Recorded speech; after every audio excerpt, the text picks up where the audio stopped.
नमस्कार, आप सभी का स्वागत है YouTube चैनल कुमार फाइनेंस पर। इस वीडियो में हम बात करने वाले हैं मैजेस्को लिमिटेड के बारे में, क्योंकि 1 से 1.5 महीना पहले तक ये शेयर 1010 पे चल रहा था, जो एक बार गिर के 12 रुपये 20 पैसा तक पहुंचा था और फिलहाल ये 26 रुपया 5 पैसा पे चल रहा है। अगर हम पिछले कुछ दिनों का रिकॉर्ड देखें तो इस शेयर में लगातार अपर सर्किट चल रहा है और बहुत लोग इसको बाई करने के लिए कोशिश कर रहे हैं, बट इसको बाई नहीं कर पा रहे हैं, क्योंकि अमूमन ऐसा देखा गया है कि जब भी किसी शेयर में अपर सर्किट चल रहा है तो लोग ऑर्डर प्लेस करते हैं बाई के लिए, लेकिन वो डिलीवरी नहीं मिल पाती है, क्योंकि ऐसे सिचुएशन में अक्सर कोई शेयर सेल नहीं करना चाहता जिसके पास होल्डिंग है। अगर कोई अपना होल्डिंग सेल ही नहीं करेगा तो ये ऑब्वियस सी बात है कि अगर कोई खरीदना चाहता है तो उसको खरीद नहीं पाएगा। हो सकता है आप जानते हो क्यों ये 1010 से लेके 12 रुपये 20 पैसा तक पहुंचा, और शायद कुछ लोग नहीं भी जानते हैं और वो ट्राई कर रहे हो इसको बाई करने के लिए। इसलिए इस वीडियो में हम बात करेंगे मैजेस्को का शेयर 1010 रुपया से 12 रुपया 20 पैसा तक कैसे पहुंचा। दिसंबर महीने में इस कंपनी ने अपने शेयर होल्डर्स को ऑलमोस्ट 20,000% का डिविडेंड दिया था।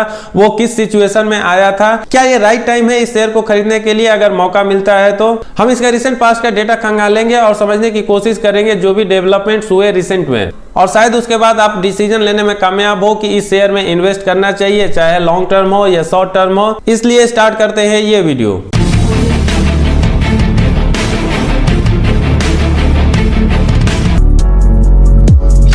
वीडियो में आगे बढ़े उसके पहले मैं कहना चाहूंगा, मैंने एक वीडियो बना रखा था टाटा केमिकल्स पे, जिसका रोल आने वाले फ्यूचर में इलेक्ट्रिकल व्हीकल में हो सकता है और साथ ही उसका बिजनेस का ग्रोथ अच्छा खासा पॉसिबल है। और जितने भी रिसेंट डेवलपमेंट्स हुए हैं और बिजनेस एक्सपेंशन का प्लान, ये सारी चीजें मैंने स्टॉक एनालिसिस के माध्यम से उसमें शेयर कर रखा है। अगर अब तक आपने वो वीडियो नहीं देखा है तो उसका लिंक मैंने डिस्क्रिप्शन बॉक्स में डाल दिया है, वहां से जाकर जरूर देखें। हो सकता है वो एनालिसिस अगर आपको पसंद आए तो आपको डिसीजन लेने में कामयाबी मिलेगी कि टाटा केमिकल्स का फ्यूचर इतना अच्छा हो सकता है तो क्या उसमें इन्वेस्ट करना चाहिए। साथ ही मैं कहना चाहूंगा, हमने एक टेलीग्राम ग्रुप स्टार्ट कर रखा है, उसका लिंक भी मैंने डिस्क्रिप्शन बॉक्स में डाल दिया है। अगर आप चाहें तो उस लिंक के थ्रू ज्वाइन कर सकते हैं। ये ग्रुप सिर्फ नॉलेज शेयरिंग और इन्फॉर्मेशन शेयरिंग पर्पज से बनाया है। अगर मेरे पास या आपके पास कुछ इन्फॉर्मेशन या डिटेल आती है तो हम एक दूसरे के साथ शेयर कर सकते हैं इस ग्रुप के माध्यम से। आगे बढ़ते हुए हम देख लेते हैं मैजेस्को लिमिटेड का पिछले कुछ दिनों का प्राइस परफॉर्मेंस और वॉल्यूम एनालिसिस। प्राइस परफॉर्मेंस पर अगर हम नजर डालें तो पिछले एक सप्ताह में इस कंपनी ने 26.76% का रिटर्न दिया है अपने इन्वेस्टर्स को,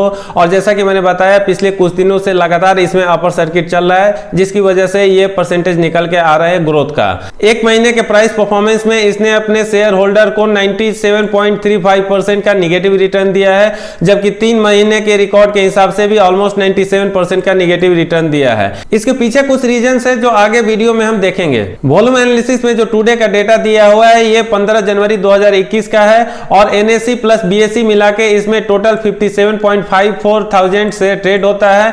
डिलीवरी ऑलमोस्ट 100% होती है, जो आप देख सकते हैं स्क्रीन पर, यानी 57.54 थाउजेंड। ये स्टैटिस जो डेटा दिया हुआ है ये 14 जनवरी 2021 का है। इसमें अगर देखा जाए तो 84.32 थाउजेंड से ट्रेड होता है, और यहां पर एक बार फिर से इसमें 100% की डिलीवरी होती है। वॉल्यूम एनालिसिस में 1 वीक का एवरेज डेटा हम देखें तो यहां पर देख सकते हैं कि 51.57 थाउजेंड से ट्रेड होता है, और डिलीवरी एक बार फिर से इसमें 100% होती है, यानी सेम क्वांटिटी डिलीवर हो जाती है, और ये इंट्राडे में ट्रेड नहीं होता है। एक महीने के डेटा पे अगर हम नजर दौड़ाएं तो इसमें 6.19 लाख का शेयर ट्रेड होता है, और डिलीवरी का परसेंटेज एक बार फिर से इसमें हाई रहता है, यानी 87.45%, और ऑलमोस्ट 5.41 लाख शेयर इसमें डिलीवर होता है।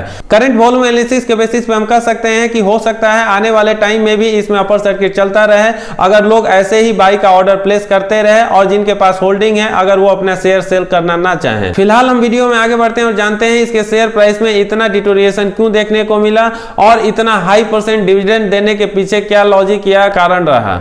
मैजेस्को लिमिटेड आईटी सेक्टर से बिलोंग करने वाली कंपनी है, और अमूमन ऐसा देखा जाता है कि जो भी कंपनी आईटी सेक्टर से आती है अच्छा डिविडेंड पे करती है अपने शेयर होल्डर्स को। लेकिन दिसंबर 2020 में इसने बहुत ही ज्यादा परसेंटेज डिविडेंड दिया, और आप स्क्रीन पे देख सकते हैं कि इसने अनाउंस किया 11/12/2020 को 19,480% का डिविडेंड देने के लिए अपने शेयर होल्डर्स को।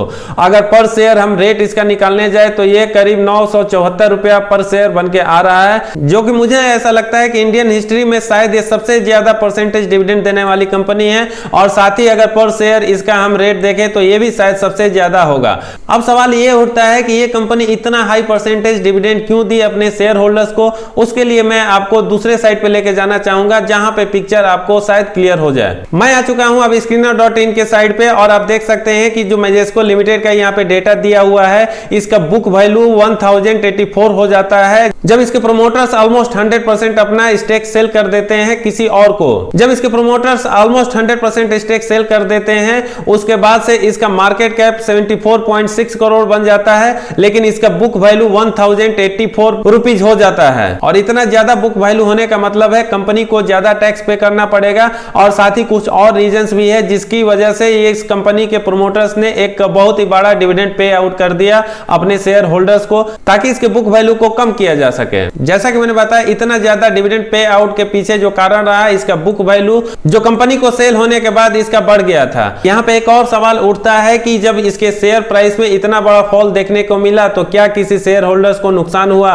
तो मैं यहाँ पर कहना चाहूंगा, आप स्क्रीन पे पढ़ भी सकते हैं कि कंपनी ने ऑलरेडी एक ऑफर दे रखा था बाईबैक का, और वो रेट उसने ऑफर कर रखा था 845 रुपया पर शेयर। उम्मीद करता हूं जितने भी शेयर होल्डर्स हैं बाईबैक में पार्टिसिपेट किए होंगे और अपना शेयर वो बाईबैक में सेल कर दिए होंगे, बशर्ते लोग अपनी नजर मैजेस्को रिलेटेड न्यूज पे बनाए रखे हों। यहाँ पर लोगों के मन में ये आ सकता है कि जब कंपनी ने डिसाइड ही कर लिया था अपना बिजनेस सेल करने के लिए और फाइनली उसमें सक्सीड कर गई, तो आखिर इसका शेयर डीलिस्ट क्यों नहीं हुआ, और क्यों लोग इसमें इंटरेस्ट बना के रखे हैं, और इसके शेयर में अपर सर्किट क्यों लग रहा है। इसके लिए मैं बताना चाहूंगा कि इस कंपनी ने अपना आईटी रिलेटेड जो भी बिजनेस था उसको सेल कर रखा है, लेकिन इसका रियलिटी में अभी भी लैंड पड़ा हुआ है। उसका डिटेल अब हम जान लेते हैं। हम देख सकते हैं मैजेस्को लिमिटेड के पास सॉफ्टवेयर बिजनेस के अलावा रियल एस्टेट का भी एक छोटा सा बिजनेस है, और रियल एस्टेट में इसके पास फिलहाल 1,20,000 स्क्वायर फीट के आसपास लैंड पड़ा हुआ है वहां पे नवी मुंबई में। और मैजेस्को लिमिटेड के मैनेजिंग डायरेक्टर फरीद कजानी ऐसा कह रहे हैं कि आने वाले टाइम में जो इनके पास लैंड पड़ा हुआ है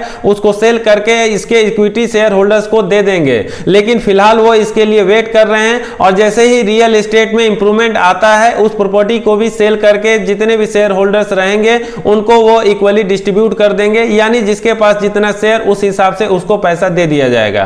तो मुझे ऐसा लगता है, और मेरे एनालिसिस में जो निकल के आया, शायद इसके बेसिस में बहुत सारे लोग इसके शेयर में इन्वेस्ट कर रहे हैं और बाई करते जा रहे हैं, जिसके वजह से इसमें अपर सर्किट कंटिन्यू चलते जा रहा है। लेकिन मैं यहां पर कहना चाहूंगा, ये द्विधारी तलवार हो सकती है। अभी इसमें जितना अपर सर्किट चल रहा है, हो सकता है कुछ रूमर आ जाए या कुछ ऐसा न्यूज आ जाए तो एक बार फिर से इसमें लोअर सर्किट चालू हो जाए, जैसा कि अमूमन हम देखते हैं छोटे शेयरों में होता है। फाइनली मैं आ गया हूं टिकट टेप के वेबसाइट पे, जहां पे इन्वेस्टमेंट चेकलिस्ट दिया हुआ रहता है हर शेयर के लिए, और यहां पे मैजेस्को का भी डिटेल दिया हुआ है। इस इन्वेस्टमेंट चेकलिस्ट में आप देख सकते हैं 5 पैरामीटर दिया हुआ रहता है। इसमें एकमात्र इंट्रिंसिक वैल्यू ग्रीन सिग्नल दे रहा है, यानी जो शेयर का करंट मार्केट प्राइस चल रहा है वो इसके स्वाभाविक वैल्यू से कम है। बाकी अदर पैरामीटर पे आप नजर डालें तो सारा ये रेड सिग्नल कर रहा है, return versus FD, dividend returns, entry point, red flag zone. इसका कारण वही है, जब कंपनी ने अपना सॉफ्टवेयर का बिजनेस सेल कर दिया तो इसके पास बहुत कुछ बचता नहीं है। फिलहाल अब ये स्मॉल कैप से बिलोंग करने वाली कंपनी हो गई है, और इसका जो मार्केट कैप निकल के आ रहा है 74 करोड़ के आसपास हो रहा है। जिस दिन ये कंपनी अपना रियल एस्टेट का बिजनेस भी सेल कर देगी, ऑलमोस्ट ये जीरो हो जाएगा। इसका फ्यूचर बहुत अच्छा और ब्राइट होगा लॉन्ग टर्म में, ऐसा तो नहीं कहा जा सकता, क्योंकि इसके जो मैनेजिंग डायरेक्टर हैं वो भी कमिट कर रहे हैं कि आने वाले टाइम में उनका रियल एस्टेट भी बिक जाएगा। इसके शेयर प्राइस में भी हाई रिस्क देखने को मिल रहा है, क्योंकि निफ्टी से अगर कंपेयर किया जाए इसके शेयर प्राइस के मूवमेंट को या वोलेटिलिटी को, तो इसमें 3.60 गुना ज्यादा होता है। मैं अपने रिसर्च और एनालिसिस के बेसिस पे कह सकता हूं कि ये शेयर लॉन्ग टर्म के इन्वेस्टमेंट पर्पस से तो बिल्कुल नहीं हो सकता। अगर हाँ आपको मौका मिलता है तो इस शेयर को बाई करके शॉर्ट टर्म में ट्रेड कर सकते हैं, लेकिन लॉन्ग टर्म पोजीशन बनाने के लिए मैं बिल्कुल सजेस्ट नहीं करूंगा, और मेरा ऐसा मानना है कि लॉन्ग टर्म पोजीशन बनाने में इसको अवॉइड करना चाहिए। हालांकि ये शॉर्ट टर्म में भी रिस्की हो सकता है कि जैसे इसमें अभी अपर सर्किट चल रहा है, हो सकता है ये रिवर्स गियर ले और लोअर सर्किट चालू हो जाए। अगर आप चाहें तो इंटरटेनमेंट पर्पस के लिए थोड़ा थोड़ा बहुत पैसा लगा सकते हैं। बाकी आपके रिस्क एपेटाइट पे डिपेंड करता है, आप अपने रिसर्च और एनालिसिस के बेसिस पे अपना डिसीजन ले सकते हैं। मैं यहाँ पे कोई भी रिकमेंडेशन या सजेशन नहीं दे रहा, जस्ट इंफॉर्मेशन और नॉलेज मैं आपके साथ शेयर कर रहा हूँ। वीडियो के आखिर में मैं कहना चाहूंगा कि अगर आपको मेरा काम पसंद आता है और अब तक आपने चैनल को सब्सक्राइब नहीं किया है तो चैनल को जरूर सब्सक्राइब करके बेल आइकन का बटन प्रेस करें। इस वीडियो में इतना ही। ये वीडियो कैसा लगा कमेंट करके जरूर बताएं। अगर पसंद आए तो लाइक का बटन दबाएं और साथ ही अपने सर्किल में इसको शेयर करना ना भूलें।